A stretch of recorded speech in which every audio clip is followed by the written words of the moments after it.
ഞാൻ സലീം കോങ്ങോട്ടുകളം. ഞാൻ ഇൻസ്റ്റഗ്രാമിലൂടെ നിങ്ങളുമായി പങ്കുവെച്ച 2 വീഡിയോസും നിങ്ങളെല്ലാവരും ഏറ്റെടുക്കുകയും അത് വൻ വിജയമാക്കുകയും ചെയ്തു. ലക്ഷക്കണക്കിന് ആളുകൾ ആ വീഡിയോ കാണുകയും അത് മറ്റുള്ളവരിലേക്ക് എത്തിക്കുകയും എന്നെ സപ്പോർട്ട് ചെയ്യുകയും ചെയ്തിട്ടുണ്ട്. ആ വീഡിയോയിലൂടെയും ഈ വീഡിയോയിലൂടെയും ഇനി വരുന്ന വീഡിയോയിലൂടെയും ഒക്കെ ഞാൻ ഉദ്ദേശിക്കുന്ന ഒരേ ഒരു കാര്യം മാത്രമേ ഉള്ളൂ. 2029 ഇന്ത്യ രാജ്യത്തിൻ്റെ പൊതുതെരഞ്ഞെടുപ്പ് നടക്കുമ്പോൾ വോട്ടിംഗ് മെഷീൻ മാറ്റിവെച്ച് സുപ്രീം കോടതിയുടെ നേതൃത്വത്തിൽ ബാലറ്റ് പേപ്പറിലൂടെ തന്നെ ഇന്ത്യ രാജ്യത്തിൻ്റെ പൊതുതെരഞ്ഞെടുപ്പ് നടക്കണം എന്ന് മാത്രമാണ് നമ്മൾ ആവശ്യപ്പെടുന്നത്. അല്ലാതെ ഈ വീഡിയോ ചെയ്ത് ഞാനൊന്ന് വൈറലാകാനോ സോഷ്യൽ മീഡിയയിൽ നിന്നും എന്തെങ്കിലും ഒരു സമ്പാദ്യമുണ്ടാക്കാനോ ഒരിക്കലും ഞാൻ ഉദ്ദേശിക്കുന്നില്ല. അങ്ങനെ ആരും കരുതി പോകരുത്. 12 വർഷക്കാലം ഇന്ത്യ രാജ്യം ഭരിച്ച മോഡിയും അമിത്ഷാവും കൂടെ ഇന്ത്യ രാജ്യത്ത് എന്തൊക്കെയാണ് കാട്ടിക്കൂട്ടിയത് എന്ന് ഈ വീഡിയോ കാണുന്ന ഓരോരുത്തരും മനസ്സിരുത്തി ചിന്തിക്കണം. 12 വർഷക്കാലം കൊണ്ട് ഇന്ത്യ രാജ്യത്തെ ഒരു കലാപഭൂമിയാക്കിയതിൻ്റെ ഉത്തരവാദിത്വം മോഡിക്കും അമിത്ഷാക്കും അവരുടെ ഭരണകൂടത്തിനുമാണുള്ളത്. 12 വർഷത്തിനിടയിൽ എത്ര കലാപങ്ങളാണ് നമ്മളുടെ ഇന്ത്യ രാജ്യത്ത് നടന്നത്? ക്രിസ്ത്യാനികളുടെ എത്ര ചർച്ചുകൾ അവർ തല്ലിപ്പൊട്ടിച്ചു, മുസ്ലിമീങ്ങളുടെ എത്രയോ പള്ളികൾ അവർ തല്ലിപ്പൊട്ടിച്ചു. അതുപോലെ നമ്മളുടെ എത്രയോ അമ്മമാർ ബലാത്സംഗത്തിനിരയായി, നമ്മളുടെ എത്രയോ കുഞ്ഞനുജത്തിമാർ ബലാത്സംഗത്തിനിരയായി, എത്രയോ നമ്മളുടെ ഉമ്മമാർ അമ്മമാർ വിധവകളായി. അങ്ങനെ ഇന്ത്യ രാജ്യത്തെ എല്ലാ നിലയ്ക്കും കലാപഭൂമിയാക്കിയതിൻ്റെ ഉത്തരവാദിത്വം മോഡിക്കും അമിത്ഷാക്കും അവരുടെ ഭരണകൂടത്തിന് മാത്രമാണ്.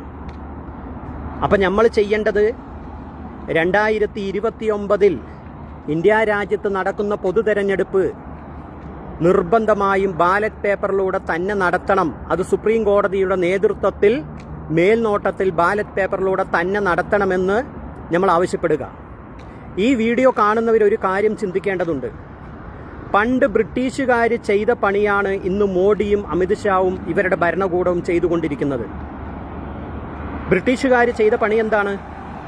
മതത്തിൻ്റെ പേര് പറഞ്ഞ് ഇന്ത്യ രാജ്യത്തുള്ള മനുഷ്യരെ അങ്ങോട്ടും ഇങ്ങോട്ടും തമ്മിത്തല്ലിച്ച്, നാട്ടുരാജ്യങ്ങളെ തമ്മിത്തല്ലിപ്പിച്ച് അവർ ഇവിടുത്തെ കോടിക്കണക്കിന് വരുന്ന അമൂല്യ വസ്തുക്കളും കോടിക്കണക്കിന് പണങ്ങളും അവരുടെ നാട്ടിലേക്ക് കപ്പൽ കയറ്റി അയച്ചു.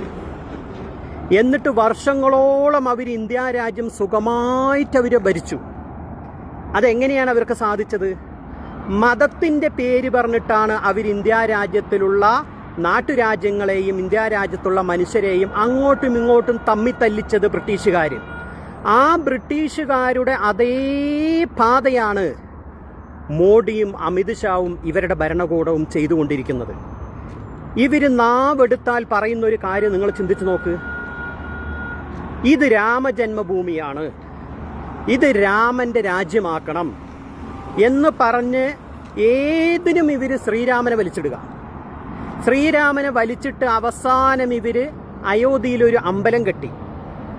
ആ അമ്പലം കെട്ടിയിട്ട് നിങ്ങളൊക്കെ ടി വിയിലൂടെ കണ്ടതാണ്. കോടിക്കണക്കിന് രൂപ പിരിച്ചെടുത്ത് ഗജനാവെന്നും പടം എടുത്ത് ഒരു അമ്പലം കെട്ടി. നമ്മൾക്ക് യാതൊരു പ്രശ്നവുമില്ല. എനിക്കിരിക്കാൻ വീടില്ലെങ്കിലും എൻ്റെ സഹോദര മതത്തിൽപ്പെട്ട ആരെങ്കിലും എൻ്റെ വീട്ടിൽ താമസിച്ചോട്ടെ. എനിക്ക് ആരാധിക്കാൻ പള്ളിയില്ലെങ്കിലും എൻ്റെ സഹോദര മതത്തിൽപ്പെട്ട ആർക്ക് വേണമെങ്കിലും ഞങ്ങളുടെ പള്ളി ഞങ്ങൾ ഒഴിവാക്കി കൊടുക്കാൻ തയ്യാറാണ്. പക്ഷേ ഇതിൽ മതമില്ല. നമ്മൾ ആത്മാർത്ഥമായിട്ടാണ് സ്നേഹിക്കുന്നത്. പക്ഷേ ഇവർ മതത്തിൻ്റെ പേര് പറഞ്ഞ് ഇന്ത്യ രാജ്യത്തിലുള്ള നമ്മളെ കബളിപ്പിച്ചുകൊണ്ടിരിക്കുക. കോടിക്കണക്കിന് രൂപ കൊണ്ട് ഇവർ അയോധ്യ പള്ളി കെട്ടി, അയോധ്യയിലെ അമ്പലം കെട്ടിപ്പൊക്കി ശ്രീരാമന് വേണ്ടിയിട്ട്. എന്നിട്ട് അതിൻ്റെ അവസ്ഥ എന്താ? ഇപ്പോൾ ഒരു മഴ പെയ്താൽ മേൽക്കൂരയിലൂടെ വെള്ളം അമ്പലത്തിൻ്റെ ഉള്ളിലേക്ക് ഒലിച്ചിറങ്ങുന്നത് ടി വിയിലൂടെ നിങ്ങൾ ലൈവ് കണ്ടില്ലേ? അപ്പം ആ അമ്പലം കെട്ടുന്നതിൻ്റെ പേരിൽ കോടിക്കണക്കിന് രൂപ ഇവർ മുക്കി തട്ടിയെടുത്തു, അഴിമതി ചെയ്തു, അല്ലേ?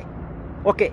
ഇനി ഇപ്പം ഇത് ഈ അടുത്ത കാലത്ത് കോടിക്കണക്കിന് രൂപയും സ്വർണങ്ങളും അയോധ്യ ക്ഷേത്രത്തിൽ നിന്നും കട്ടുമുടിച്ചതാരാ? ഇവരുടെ അനുയായികളല്ലേ കട്ടുമുടിച്ചത്. അപ്പം നിങ്ങൾ ഈ വീഡിയോ കാണുന്നവരൊന്ന് ചിന്തിച്ചു നോക്ക്. ഇവർക്ക് ശ്രീരാമനോട് സ്നേഹമുണ്ടോ? ഹിന്ദുക്കളോട് ഇവർക്ക് സ്നേഹമുണ്ടോ? ഇല്ല. ഇവര് മതത്തിന്റെ പേര് പറഞ്ഞ് ഇന്ത്യ രാജ്യത്തിലുള്ള നമ്മളെ അങ്ങോട്ടും ഇങ്ങോട്ടും തമ്മിത്തല്ലിപ്പിക്കുകയാണ്. നമ്മളാണ് വിഡ്ഢികള്. ഇവര് പറയുന്നത് കേൾക്കുന്ന നമ്മള് വിഡ്ഢികളാണ്. നമ്മളത് മനസ്സിലാക്കണം. കാരണം ബ്രിട്ടീഷുകാർ ചെയ്ത പണിയാണ് ഇവര് ചെയ്യുന്നത്. ഇവര് ചെയ്യുന്നത് മതത്തിന്റെ പേര് പറഞ്ഞ് നമ്മളെ അടിയുണ്ടാക്കുക. അപ്പൊ നമ്മൾ വേഗം അങ്ങോട്ടും ഇങ്ങോട്ടും തമ്മിത്തല്ലുമല്ലോ. ഞാൻ ചോദിക്കട്ടെ, എൻ്റെ ഈ ശബ്ദം കേൾക്കുന്ന എൻ്റെ സുഹൃത്തുക്കൾ ഇപ്പോൾ പല ഭാഗത്തുനിന്ന് ശബ്ദം കേൾക്കുന്നുണ്ടാവും. നിങ്ങളുടെ കൂട്ടുകാരുടെ പേര് ഹിന്ദുക്കളാണെങ്കിൽ ഹിന്ദുക്കൾ മാത്രമാണോ നിങ്ങളുടെ കൂട്ടുകാർ? ക്രിസ്ത്യാനികളുടെ കൂട്ടുകാർ ക്രിസ്ത്യാനികൾ മാത്രമാണോ? മുസ്ലിമീങ്ങളുടെ കൂട്ടുകാർ മുസ്ലിമീങ്ങൾ മാത്രമാണോ? ഒരിക്കലുമല്ല. നമ്മൾക്കതിന് കഴിയില്ല. നമ്മളുടെ ബെസ്റ്റ് ഫ്രണ്ട്, ഞാനൊരു മുസ്ലിം ആണെങ്കിൽ നമ്മളുടെ ബെസ്റ്റ് ഫ്രണ്ട് ഹിന്ദു ആയിരിക്കും, അല്ലെങ്കിൽ ക്രിസ്ത്യാനി ആയിരിക്കും. അവൻ ഈ രാജ്യത്തുനിന്ന് പറഞ്ഞയക്കാൻ നമ്മൾ തയ്യാറാകുമോ? ഇവരിന്നിട്ട് അവസാനമായി ചെയ്ത പണി മതത്തിന്റെ പേര് പറഞ്ഞിട്ട് നമ്മളെ തമ്മി തല്ലിപ്പിക്കാൻ കഴിയില്ല എന്ന് മനസ്സിലാക്കിയ മോഡിയും അമിത്ഷാവും ഇപ്പൊ അവസാനം നടത്തിയ പരിപാടി എന്താ? പൗരത്വ ബില്ല് ഇവർ പാസ്സാക്കി. പൗരത്വം കൊണ്ടുവന്നു. എന്നിട്ട് കുറെ ആൾക്കാരെ ഇന്ത്യ രാജ്യത്ത് നിന്ന് ആട്ടി ഓട്ടിക്കാന്ന് ഇവർ വിചാരിച്ചു. പക്ഷേ പൗരത്വ ബില്ല് കൊണ്ടുവന്നപ്പോൾ ഇവർ തോറ്റുപോയി. ഹിന്ദുക്കളും ക്രിസ്ത്യാനികളും മുസ്ലിമീങ്ങളും ഒക്കെ തോളോട് തോള് ഒരുമിച്ച് നിന്ന് പൊരുതിയപ്പോൾ ഇവരവിടെയും തോറ്റുപോയി. അപ്പം ഞാൻ അതാണ് പറയുന്നത്, ഇന്ത്യ രാജ്യം ഇവർ 12 വർഷം കൊണ്ട് ഭരിച്ച് നശിപ്പിച്ചു കളഞ്ഞു. ഇനി ഒരു 10 വർഷം കൂടെ ഈ ഇന്ത്യ രാജ്യം ഇവർ ഭരിച്ചാൽ ലോകത്തിന്റെ മുമ്പിൽ ഇന്ത്യ രാജ്യത്തിന്റെ സ്ഥാനം വെറും 0 ആയി മാറും. ഇപ്പൊ സമ്പദ് വ്യവസ്ഥ തകർന്നു. ഇപ്പൊ നമ്മൾ ഇപ്പം നടത്തിയില്ലേ ഒരു സമരം ഡൽഹിയിൽ? എന്തിനു വേണ്ടിയിട്ടാണ് അത് നടത്തിയത്? നമ്മളുടെ മക്കള്, നമ്മളുടെ അനുജന്മാര്, നമ്മളുടെ ജ്യേഷ്ഠന്മാര് അവരുടെ ചോദ്യപേപ്പർ കട്ട് വിറ്റ് അത് നക്കി തിന്ന ഒരു മനുഷ്യൻ, അതിന് കൂട്ടുനിന്നൊരു മനുഷ്യൻ കേന്ദ്രമന്ത്രിയാണ്, ഇവരുടെ മന്ത്രിയാണ് അത് ചെയ്തത് അല്ലേ? അപ്പൊ ചോദ്യപേപ്പർ കട്ടു. രാമക്ഷേത്രം പണിതിട്ട് അത് ചോർന്നൊലിക്കുന്നു, അതിന്ന് കോടികൾ കട്ടു. അവസാനം അയോധ്യ ക്ഷേത്രത്തിൽ നിന്ന് സ്വർണങ്ങളും കോടിക്കണക്കിന് രൂപയുടെ പണങ്ങളും ഇവർ കട്ടു. അപ്പൊ ഇവർ ചെയ്യുന്നത് എന്താ? ഇവർക്ക് സുഖമായിട്ട് ഇവർക്കും ഇവരുടെ മക്കൾക്കും ഇവരുടെ കുടുംബക്കാർക്കും ഇവർക്കൊക്കെ സുഖമായി കട്ടുമുടിച്ച് ഭരിച്ച് ഇവർക്ക് സ്വർഗീയമായി ഇന്ത്യ രാജ്യത്ത് ജീവിക്കണം. അപ്പം അതിനിവർ പറയുന്ന വാക്കാണ് മതത്തിൻ്റെ പേര് പറഞ്ഞ് നമ്മളെ മുഴുവനും തമ്മിത്തല്ലിക്കുക. കാരണം മതം പറഞ്ഞാൽ നമ്മൾക്ക് ഭ്രാന്താകുമെന്ന് ഇവർക്കറിയാം. അപ്പം മതം പറഞ്ഞിട്ട് നമ്മളെ തമ്മിത്തല്ലിപ്പിക്കുക. അതിന് ഒരാളും വഴങ്ങിക്കൊടുക്കരുത്. ഇതുവരെ നമ്മൾ അങ്ങനെ ചിന്തിച്ചിട്ടുണ്ടെങ്കിൽ ഇപ്പം ഈ നിമിഷം സലീം കോങ്ങോട്ടുകുളത്തിൻ്റെ വീഡിയോ കാണുന്ന എല്ലാവരും ചിന്തിക്കേണ്ട ഒരു വിഷയമാണ്. ബ്രിട്ടീഷുകാർ ചെയ്ത പണിയാണ് ഇവർ ചെയ്തുകൊണ്ടിരിക്കുന്നത്. അപ്പം ഇവരുടെ മുഖത്തു നോക്കി പറയണം, ഞങ്ങൾക്ക് മതം വേണ്ട, ഞങ്ങൾക്ക് രാഷ്ട്രീയം വേണ്ട. എൻ്റെ കൂട്ടുകാരൻ മുസ്ലിം ആണെങ്കിലും ഹിന്ദു ആണെങ്കിലും ക്രിസ്തു ആണെങ്കിലും അവനെയും അവൻ്റെ കുടുംബത്തെയും ഞാൻ ചേർത്ത് പിടിക്കും. ഞങ്ങളെല്ലാവരും ഇന്ത്യക്കാരാ. ഇന്ത്യ എന്ന് പറയുന്നത് മഹാത്മാഗാന്ധിയുടെ പിന്നിൽ മുസ്ലിമീങ്ങളും ഹിന്ദുക്കളും ക്രിസ്ത്യാനികളും മതമുള്ളവനും മതമില്ലാത്തവനും നിരീശ്വരവാദിയും എല്ലാവരും തോളോട് തോള് ഒത്തൊരുമിച്ച് നിന്നപ്പോൾ കിട്ടിയതാണ് ഇന്ത്യ രാജ്യത്തിൻ്റെ സ്വാതന്ത്ര്യം. അല്ലാതെ മോഡിയും അമിത്ഷാവും കൂടെ ഒരു ദിവസം കൊണ്ട് തന്നതല്ല ഇന്ത്യയുടെ സ്വാതന്ത്ര്യം. അതുകൊണ്ട് എൻ്റെ വീഡിയോ കാണുന്ന എല്ലാവരും ഈ വീഡിയോ നിങ്ങൾ കണ്ടാൽ അടുത്ത ആൾക്ക് ഷെയർ ചെയ്യണം. എനിക്ക് വൈറലാകാനോ സോഷ്യൽ മീഡിയയിൽ നിന്ന് 5 രൂപ സമ്പാദിക്കാനോ എന്ന് വിചാരിക്കരുത്, ഒരിക്കലും വിചാരിക്കരുത്. അങ്ങനെ വിചാരിച്ചു പോകരുത്.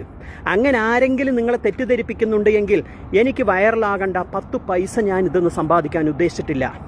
നാം ഇന്ന് അനുഭവിക്കുന്ന ദുരിതങ്ങളും കഷ്ടപ്പാടുകളും നമ്മുടെ മക്കൾ, വളർന്നു വരുന്ന മക്കൾ ഒരിക്കലും ഇത് അനുഭവിക്കാൻ നമ്മൾ അനുവദിച്ചുകൂടാ. അതുകൊണ്ട് ഇന്ത്യ രാജ്യത്ത് 2029 തെരഞ്ഞെടുപ്പ് നടക്കുമ്പോൾ സുപ്രീം കോടതിയുടെ മേൽനോട്ടത്തിൽ ബാലറ്റ് പേപ്പറിലൂടെ തന്നെ പൊതു തെരഞ്ഞെടുപ്പ് നടക്കണം. കാരണം വോട്ടിംഗ് മെഷീനിലൂടെ പൊതു തെരഞ്ഞെടുപ്പ് നടത്തി ഇവർ വൻ അട്ടിമറി നടത്തിയിട്ടാണ് ഇന്ത്യ രാജ്യം ഭരിച്ചുകൊണ്ടിരിക്കുന്നത് എന്ന് ആർക്കും രണ്ടഭിപ്രായമില്ല. അതുകൊണ്ട് സുപ്രീം കോടതി നേതൃത്വം കൊടുക്കട്ടെ, ബാലറ്റ് പേപ്പറിലൂടെ പൊതു തെരഞ്ഞെടുപ്പ് നടത്തട്ടെ. എന്നിട്ട് ഇവർക്ക് ഭൂരിപക്ഷം കിട്ടിയാൽ നിങ്ങൾ ഭരിച്ചോ, നമുക്ക് കുഴപ്പമില്ല. പക്ഷേ ഇവരെ നമ്മൾ ഇവിടെ നിന്ന് തുടച്ച് ആ ഡൽഹിയിൽ നിന്ന് ഇവരെ താഴെ ഇറക്കണം. അതിനെല്ലാവരും നമ്മൾ ഒരുമിച്ച് പ്രവർത്തിക്കണം. ഇതിൽ ഈ വീഡിയോ കേൾക്കുന്ന എല്ലാവരും ഒരു കാര്യം മനസ്സിലാക്കണം, ഇതിൽ രാഷ്ട്രീയമില്ല, ഇതിൽ മതങ്ങളില്ല. പിന്നെ ഇപ്പോൾ പറയുന്ന കാര്യം, ഇന്ത്യയുടെ പ്രധാനമന്ത്രിയെ സലീം കോങ്ങോട്ടുകുളം അധിക്ഷേപിച്ചു, മോശമായി ചിത്രീകരിച്ചു. ഞങ്ങളുടെ പ്രധാനമന്ത്രി, കുറേ സംഘികൾ വന്ന് കമൻ്റ് ഇടുക, നിങ്ങളുടെ പ്രധാനമന്ത്രിയാണെങ്കിൽ നിങ്ങൾ നിങ്ങളുടെ വീട്ടിൽ കൊണ്ടിരുത്തണം. നിങ്ങളുടെ പ്രധാനമന്ത്രിയാണെങ്കിൽ സംഘപരിവാറും RSSകാരൻ്റെയും BJPക്കാരുടെയും തറവാട്ട് മുതലെടുത്തിട്ടല്ല ഇന്ത്യ രാജ്യത്തിൻ്റെ പ്രധാനമന്ത്രിക്കും ഇന്ത്യ രാജ്യത്തിലെ കേന്ദ്രമന്ത്രിമാർക്കും ശമ്പളം കൊടുക്കുന്നതും അവരുടെ കാര്യങ്ങൾ നടത്തുന്നതും. ഒരു ദിവസം അവരുടെ കാര്യങ്ങൾ നടന്നു പോകാൻ കോടിക്കണക്കിന് രൂപയാണ് ഞങ്ങളുടെ നികുതി പണത്തുനിന്ന് ഞങ്ങൾ അവർക്ക് കൊടുക്കുന്നത്. ഞങ്ങൾ കഷ്ടപ്പെട്ട് വെയിലത്തും പാടത്തും പറമ്പത്തും ഞങ്ങൾ കഷ്ടപ്പെട്ടുണ്ടാക്കുന്ന നികുതി പണം കൊണ്ടാണ് അവർ കാറിലൂടെ സഞ്ചരിക്കുന്നത്, അവർ ഭക്ഷണം കഴിക്കുന്നത്, അവർ വീടുകളിൽ താമസിക്കുന്നത്. സ്വർഗീയ ജീവിതം അവരിന്ന് അനുഭവിക്കുന്നുണ്ട് എങ്കിൽ ഞങ്ങളുടെ നികുതി പണമാണ്. അപ്പം നിങ്ങളൊരു കാര്യം RSSകാരും BJPക്കാരും സംഘപരിവാറും മനസ്സിലാക്കേണ്ടത്, നിങ്ങളുടെ പ്രധാനമന്ത്രിയല്ല, ഇത് ഇന്ത്യ രാജ്യത്തിൻ്റെ പൊതുപ്രധാനമന്ത്രിയാണ്. ഒരു പഞ്ചായത്ത് മെമ്പർ മുതൽ ഇന്ത്യൻ പ്രസിഡന്റ് വരെ അവർ തെറ്റ് ചെയ്തിട്ടുണ്ടെങ്കിൽ അത് തെറ്റാണ് എന്ന് ചൂണ്ടിക്കാണിക്കുവാനും അത് ഉറക്കെ വിളിച്ചു പറയാനും അതിനെതിരെ പ്രതിഷേധിക്കുവാനും പ്രക്ഷോഭം നടത്തുവാനും ഇന്ത്യ രാജ്യത്ത് താമസിക്കുന്ന ഏതൊരു വ്യക്തിക്കും ഇന്ത്യൻ ഭരണകൂടം അവകാശം നൽകുന്നുണ്ട്. അതുമാത്രമാണ് ഞാൻ ചെയ്തത്. അതുകൊണ്ട് ഞാൻ പ്രധാനമന്ത്രിയെയോ ആരെയും ഞാൻ ആക്ഷേപിച്ചിട്ടില്ല. അപ്പം നമുക്ക് 2029 പൊതു തെരഞ്ഞെടുപ്പ് നടക്കുമ്പോൾ സുപ്രീം കോടതി മേൽനോട്ടം നടത്തണം, എന്നിട്ട് ബാലറ്റ് പേപ്പറിലൂടെ തന്നെ പൊതു തെരഞ്ഞെടുപ്പ് നടക്കണം. ഈ വീഡിയോ കാണുന്ന എല്ലാവരും നമ്മൾക്കതിനെ സാധിക്കുമോ എന്ന് നിങ്ങൾ ചിന്തിക്കരുത്. നമ്മൾക്കതിനെ സാധിക്കുമോ? ഇപ്പോൾ 2 ലക്ഷത്തിലധികം എൻ്റെ വീഡിയോ ആളുകൾ കണ്ടു കഴിഞ്ഞു. അത്രയും ആളുകൾ സപ്പോർട്ട് ചെയ്യുന്നുണ്ട്. എനിക്ക് വൈറലാകാനല്ല, ഇങ്ങനെ മഹാത്മാഗാന്ധിയും നമ്മളുടെ മുത്തശ്ശന്മാരെല്ലാവരും ആ മഹാത്മാഗാന്ധിൻ്റെ പിന്നിൽ അണിനിരന്നപ്പോഴല്ലേ ബ്രിട്ടീഷുകാർ ഈ ഇന്ത്യ രാജ്യം വിട്ട് ഓടിയത്, നമ്മൾക്ക് ഇന്ത്യ രാജ്യം തന്നത്, സ്വതന്ത്രമാക്കി തന്നത്. അപ്പം അവരങ്ങനെ ചിന്തിച്ചിട്ടുണ്ടെങ്കിലോ, എനിക്ക് സാധിക്കുമോ എന്ന് നമ്മളുടെ പൂർവികർ ചിന്തിച്ചിട്ടുണ്ടെങ്കിൽ ഇന്ത്യക്ക് സ്വാതന്ത്ര്യം കിട്ടുമോ? അപ്പം നമ്മളൊരു കാര്യം ചിന്തിക്കണം, എനിക്ക് സാധിക്കും, ഞാനും ഈ വീഡിയോയിൽ പങ്കുചേരുന്നു. അങ്ങനെ ഒരാൾ കണ്ടാൽ മറ്റൊരാളിലേക്ക് അങ്ങനെ കോടിക്കണക്കിന് ആളുകളിലേക്ക് ഈ വീഡിയോ എത്തിച്ച് അവസാനം ഇത് ഡൽഹി പോയെത്തി ഇതിൽ കോടതി ഇടപെട്ട് ഇന്ത്യ രാജ്യത്ത് 2029 സുപ്രീം കോടതിയുടെ മേൽനോട്ടത്തിൽ ബാലറ്റ് പേപ്പറിലൂടെ തന്നെ പൊതു തെരഞ്ഞെടുപ്പ് നടക്കണം. നമ്മൾ നടത്തിക്കും. എല്ലാ യൂത്തുകളും, എല്ലാ യുവതകളും, എല്ലാ വിദ്യാർത്ഥികളും, എല്ലാ അച്ഛന്മാരും അമ്മമാരും രാഷ്ട്രീയമില്ലാതെ മതമില്ലാതെ ഇതിൽ ഒത്തുചേരണം, ഇതിൽ പങ്കുചേരണമെന്ന് ഞാൻ ആവശ്യപ്പെടുക. നിങ്ങളുടെ സ്വന്തം സലീം കോങ്ങോട്ടുകുളം.